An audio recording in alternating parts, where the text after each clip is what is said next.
Delighted to say we've been joined by Partick Thistle Academy Director Craig Dargo. Craig has just ended his first full calendar year at the club. Craig, can you tell us about the academy and the club? How big is it? The academy's huge. It's really big. We're kind of operating with almost 8 teams at this moment in time.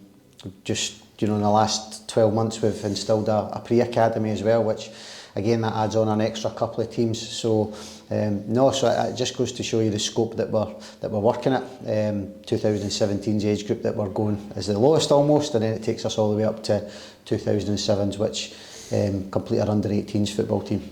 You must have a fair mix of coaches that work with you as well then? We do. We have a lot of coaches, we have a lot of volunteers, we have a lot of staff throughout the full academy. It takes a lot to run the academy, and we're grateful for everybody who's involved within the academy.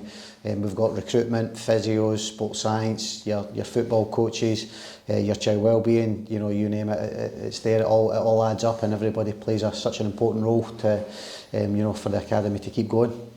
You're based in 2 locations in the north of Glasgow, is that right?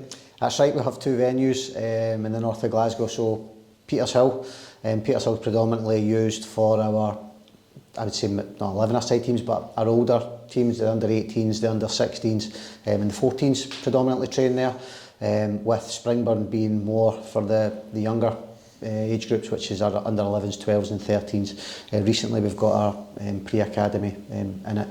Peters Hill as well, and that's where we can coach them also. Okay. How important a part of the club is the academy? Academy, I think, is vital to most clubs, to every club, but especially to Partick Thistle. I think in past years and very recently that the club shows that there's a pathway for the academy players to break into first team football. That's what you want as an aspiring footballer, to know that there's a pathway there for you. This club certainly has that, and it's certainly shown that. So for us, we believe in it. The full club, the manager, the board feel it's an integral part of our DNA within the club, and we want to achieve good things for our young talented academy players. Ideally, we would like to create a pipeline of talent that flows into the first team, and they get their opportunities. They understand that they have to be good enough, but it's a difficult time for kids, knowing that there's only a small percentage that ever actually make that breakthrough.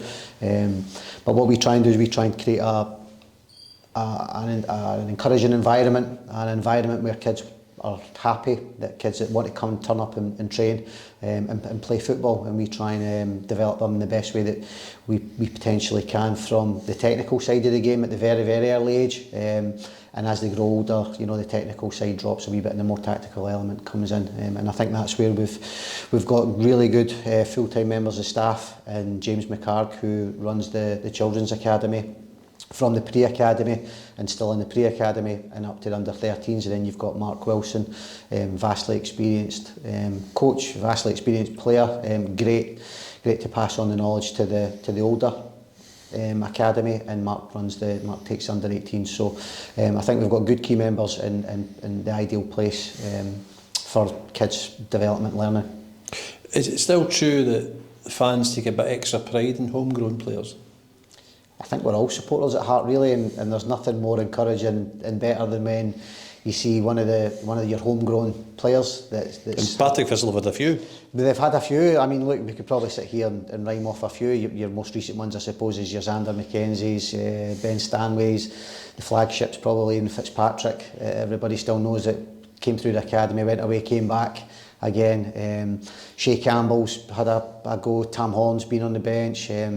Most recently another one, Matty Faulkner. Hopefully we see big hopes for Matthew, and recently as well Kieran Loney, who was at the academy and then has moved on as well. So I think it shows that we're doing something right in how we're developing our young players. But as a supporter, there's nothing better than seeing young homegrown talent that come on and can impact a game and can influence a game, and for us, if they're a Stuart Bannigan and they play 400 games for the club, again, that's successful. So you can use success in any way. If it's an Aidan Fitzpatrick Partick, who lights things up and then moves on and goes and further his career down south, then again that's a positive and a plus for us at the same time. So we just want to give a platform that these kids can excel in, and this club is certainly one that does that.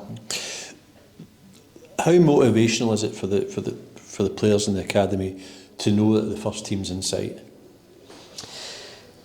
It's very good, because we are probably one of the few clubs that a lot of the younger kids train with the first team members. So I think that excels their development. The manager and the assistant manager are keen on integrating the younger ones, and again, they must be good enough. That's certainly highlighted. But if they are good enough, they get that opportunity, they get the experience to go and train and hopefully play with the first team players. But it's invaluable, you know, that experience, just to be in amongst a first team changing room, to be in amongst the first team players. The intensity of training, the quality that these kids see, they replicate that and bring that back with them. So and it gives them that extra, you know, it's like if you dangle the carrot and you have a wee, you want more. So that's what we hope that we can try and kind of to breed, that there's a knock-on effect, that when they do come back, and it's the same if the 16s come up and train with the 18s, they hope that they catch on to the intensity and they take a wee bit back, and then it kicks everybody else on. So it's just trying to filter it all the way down for the top and then work it right throughout our academy and drip feed it. Okay, thanks for all your work in 2024 and good luck in 2025. Thanks very much.